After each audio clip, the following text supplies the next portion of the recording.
Olá, sou o professor Dr. Antônio Juliano Breiner, professor da Universidade José do Rosário Velano, Unifenas da Alfenas, onde leciono a disciplina Microbiologia para os cursos de Medicina, Medicina Veterinária, Farmácia e Biomedicina. O nosso assunto hoje trata-se da coloração pelo método de Gram. Essa técnica de coloração foi desenvolvida por Hans Christian Gram em 1884, ele nasceu em Copenhague, na Dinamarca, e nessa data, 1884, ele publicou o seu trabalho, em que classificava as bactérias, através do seu método de coloração, em bactérias gram-positivas e bactérias gram-negativas. Também, essa coloração dá a forma da bactéria. Você pode ver através da coloração que elas podem ficar redondas, em forma de copos, elas podem ficar compridinhas, em forma de bastões. Aquelas bactérias que através da coloração de Gram tomam a cor roxa são classificadas em gram-positivas. E aquelas que tomam a coloração avermelhada são classificadas em gram-negativas. Essa coloração em gram-positivo e gram-negativo se deve à parede celular dessas bactérias. Podemos ver no diapositivo, na parte de baixo, uma parede celular de uma bactéria gram-positiva.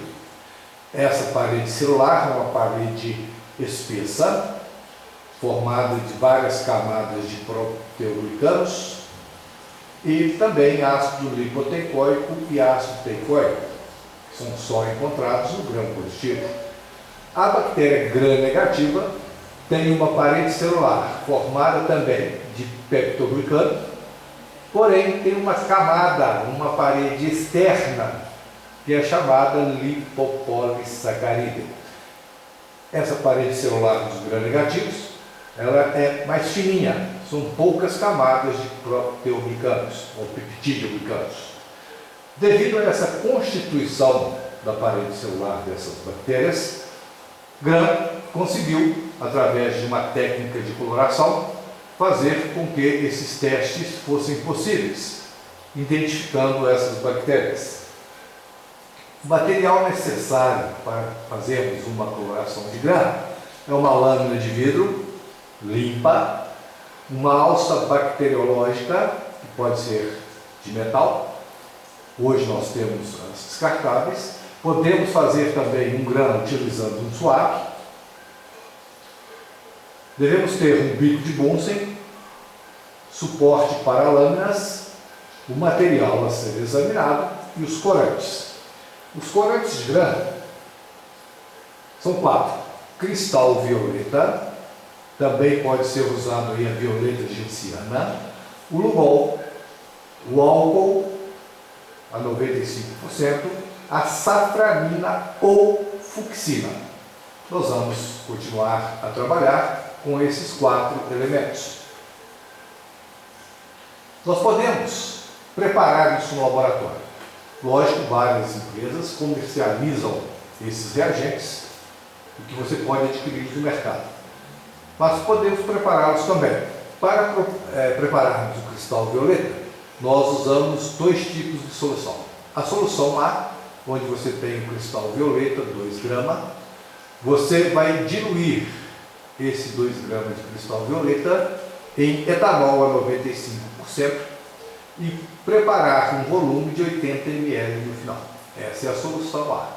A solução B é oxalato de amônio 0,8 grama, água destilada, quantidade suficiente para 80 ml.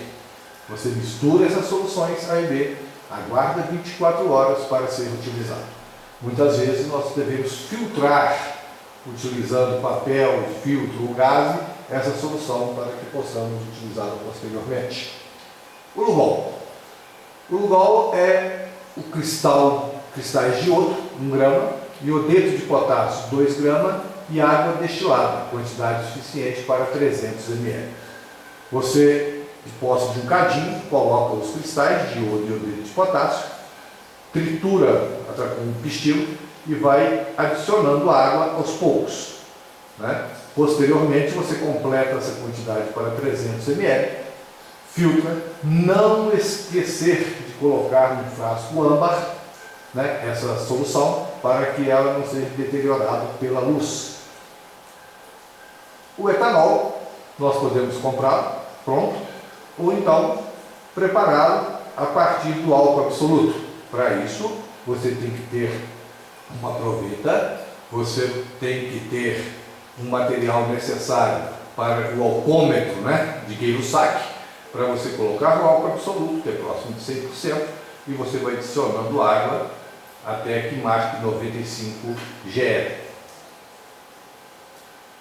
A safranina é uma solução que você vai preparar utilizando 2,5 gramas de safranina, etanol a 95%, quantidade suficiente para 100 ml. Você prepara essa solução. Na hora de usá-la, você coloca solução estoque, que é essa aqui, 10 ml, completa água destilada para 90 ml. Com isso, você está de posse aí dos corantes para fazer a coloração de grã. Para iniciar a coloração de grã, você tem que ter no seu laboratório lâminas de vidro, alças bacteriológicas, suave, bico de Bunsen e o suporte para a lâmina. Depois que você preparar essa lâmina, você vai corar utilizando esse suporte, colocando esta lâmina sobre este suporte. Nós preparamos aqui uma filmagem onde nós utilizamos a primeira etapa da coloração de grã, que é o esfregaço. Esse esfregaço, você vai utilizar uma alça bacteriológica para fazê-lo. Você pode utilizar também um suave, você tem a lâmina, o material biológico e o bico de Bunsen. Aqui nós usamos um bico de Bunsen com álcool para que fosse melhor fazer a filmagem. Primeira coisa que você deve fazer é flambar bem a alça bacteriológica. Essa alça tem que ser flambada ao rubro, isto é, ela tem que ficar vermelha. Essa é uma técnica de esterilização, já que a temperatura do bico de Bunsen é muito elevada na sua parte superior. Posteriormente, você esfria essa alça, para que não destrua. Ela muito quente, ela destrói o micro-organismo. As bactérias são formadas de proteínas. Você toma uma quantidade desse material biológico e que você posteriormente vai fazer o esfregaço na lâmina. Em hematologia, aquela lâmina que você faz não se chama esfregaço, é filme sanguíneo ou distensão sanguínea, porque você não esfrega. Aqui sim, você vai utilizar o esfregaço. O esfregaço, com material biológico, você vai fazer o esfregaço no centro da lâmina, fazendo um bom esfregaço. Esse esfregaço, com o tempo, você com sua prática, você vai ver que ele não precisa ser tão fino, que você não possa visibilizar os elementos, e nem muito grosso, pode atrapalhar a coloração. Posteriormente, você flambou de novo a alça, para esterilizar a alça, não deixá-la contaminada, e posteriormente você vai secar com o bico de Bunsen o esfregaço. Observe que a lâmina tem que ficar bem superior aonde está o fogo, porque se você deixar muito próximo, você vai queimar os micro-organismos, estourar esses micro-organismos e não vai conseguir uma boa coloração. Hoje existe uma técnica, além do bico de Bunsen, que é você colocar sobre a lâmina álcool a 95%. Essa colocação do álcool, ou utilizando o bico de Bunsen, é para fixar o material na lâmina. Desse material fixado, posteriormente, você vai fazer a coloração. Pode também, em uma lâmina, utilizarmos as extremidades para fazer dois esfregaços diferentes. Então, essa é a técnica de esfregaço, que é muito importante para que tenhamos um bom resultado na coloração. O segundo passo, após o esfregaço, é cobrir o esfregaço, lógico, você vai colocar o seu esfregaço, a sua lâmina com o esfregaço no suporte do bico de Bunsen e posteriormente você vai cobrir, o segundo passo, cobrir esse esfregaço com cristal violeta. Vai deixar 1 minuto marcado no reloginho. Né? Aqui nós temos a forma estrutural do cristal violeta. Deixar 1 minuto. Posteriormente, você vai lavar indiretamente com água. O que é isso? Você coloca a lâmina na posição vertical, aqui está o esfregaço que você fez, né?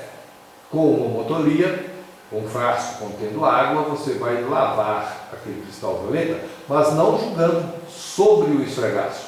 Você vai jogar na parte de cima da lâmina, indiretamente, a água vai escorrer na lâmina e vai lavar o esfregaço. O quarto passo, depois que você fez a lavagem, você vai cobrir o esfregaço com um lugol. Cobrir com um lugol, deixar também 1 minuto. Posteriormente, fazer a lavagem diretamente com a água novamente, como nós falamos na anterior. O sexto passo, você vai descorar com álcool a 95% durante no máximo 10 segundos. Essa etapa é crucial para a bacterioscopia. Por quê? Se você descorar demais, com grande quantidade de álcool assim, acima do tempo, você vai retirar o cristal violeta e o lugol, esse complexo que forma na bactéria. Com isso, você vai ter colorações erradas, isto é, bactérias que forem gram-positivas poderão apresentar na bacterioscopia como gram-negativo. Então você tem que tomar muita atenção, treinar bastante, né, para que esse passo seja bem feito. Posteriormente, você vai lavar de novo. A cada etapa dessa, você tem que lavar indiretamente com água. O oitavo passo, você vai cobrir o esfregaço com fucsina. Uso fucsina aqui. Anteriormente eu tinha colocado lá safranina, tanto faz. Você pode usar fucsina ou safranina. Deixar 1 minuto. Lavar indiretamente, como se faz em todas essas etapas. Posteriormente, você vai secar essa lâmina. Você pode usar o próprio bico de Bunsen, né? Sempre colocando a lâmina bem acima do bico de Bunsen, esperar secar. Você pode usar um secador de cabelo, né, que é bem mais rápido, ou então você coloca a lâmina na posição vertical, espera escorrer toda a água e secar naturalmente. Feito isso, você vai fazer a microscopia, que é o último passo, né? Você, para realizar a microscopia, você vai usar um microscópio bom, um microscópio que dá uma boa resolução, usando a ocular de 10 mm e objetivo de 100 mm. Você está aumentando aqui 10 vezes 100, 1000 vezes. Não esquecer que essa microscopia tem que ser feita com uma gota de óleo de imersão. Você vai colocar em cima do esfregaço essa gota de óleo, levar ao microscópio, né, e fazer a sua microscopia. Você vai colocar na de 10, visibilizar o material, posteriormente passa para de 40, coloca a gota de óleo, coloca a de 100 e você vai verificar e dar o seu laudo, né, o seu resultado. Isto é, bactérias são copos gram-positivos, isto é, bactérias redondas e roxas, copos gram-negativo, vermelhas e arredondadas, bastonete gram-positivos, são compridinhos e gram-negativo de cor vermelha, ou copos gram-negativo vermelhinho de cor redonda. Qual a importância da bacterioscopia pelo método de Gram? Para que serve isso, né, na microbiologia e para as áreas de saúde? É fundamental. Essa bacterioscopia pelo método de Gram, ela toda hora nós devemos usá-la no laboratório. Para quê? Primeiro, chega um material qualquer no laboratório, para você começar a identificar a bactéria, você primeiro faz a bacterioscopia pelo método de Gram. Se for gram-positivo, você vai usar algumas técnicas de identificação. Se for gram-negativo, você vai usar outras, né? Posteriormente, você vai semear esse material em placas. E muitas vezes, pelo GRAM, você vai escolher as suas placas. Aqui nós temos, por exemplo, um meio de cultura para que cresce grão positivo e grão negativo. Aqui nós temos uma placa de par concave. Essa placa contém um agar, um meio de cultura nutritivo. Aqui só cresce grão negativo, mal os grãos positivos. E aqui uma placa muito utilizada é MB, agarreosina azul de metileno, que também para grão negativo. Também, então, primeiro momento nós temos a importância do GRAM para iniciar uma identificação.